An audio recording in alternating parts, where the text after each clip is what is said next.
حضرت امام بخاری نے خود خواب دیکھا. امام بخاری نے جو بخاری شریف لکھی اس کی وجہ کیا ہے, کیوں لکھی بخاری شریف؟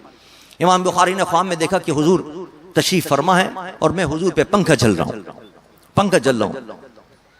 آنکھ کھلی, بڑے بڑے معبرین جو تعبیر دینے والے تھے خواب کی, ان کے پاس گئے کہ بھائی میں نے یہ خواب دیکھا, اس کی کیا تعبیر ہے؟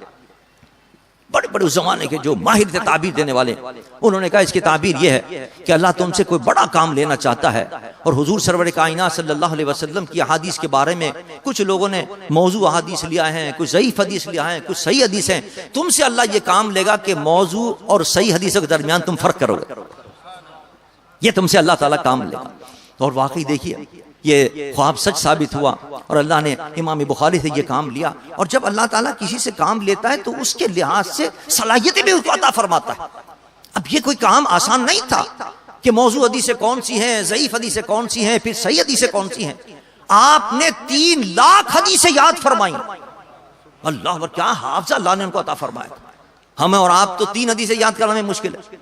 حالانکہ حضور نے فرمایا کہ جو شخص 40 حدیثیں یاد کر لے قیامت کے دن میں اس کی شفاعت کروں گا. ہم سے 40 حدیثیں بھی یاد نہیں ہوتی ہیں, اور وہ بھی سند کے ساتھ. یہ سند کی بڑی اہمیت ہے. یعنی آج جو سند پڑھی ہے ان کیا نام ہے ہمارے شاگردوں نے, حدثنا احمد بن اشکاب, حدثنا محمد بن فضیل عن عمارت بن طاقہ, یہ تمام راوی جو ہیں ان راویوں کے ساتھ یاد کرنا سند, یہ بڑا مشکل کام ہے. لیکن اللہ نے کیا حافظ عطا فرمایا, 3 لاکھ حدیثیں یاد کیا. لوگوں نے امتحان لیا بغداد کے اندر, جب آپ گئے آپ کا شہرت ہوا کہ اللہ نے بڑا حافظہ عطا کیا امام بخاری کو, اور وہ ایک کام کر رہے ہیں. لوگوں نے کہا ہم بھی تو دیکھیں کیسا کام ہے, واقعی حافظہ بھی ان کا ہے یا نہیں ہے. کتابوں میں لکھا ہے کہ لوگوں نے حدیث بیان کرنی شروع کی ان کے سامنے. آپ کے پاس یہ کوئی لکھا ہوا نہیں تھا, پرچے وغیرہ نہیں تھے لکھے ہوئے, کتاب نہیں تھی اس زمانے کے اندر لکھی ہوئی.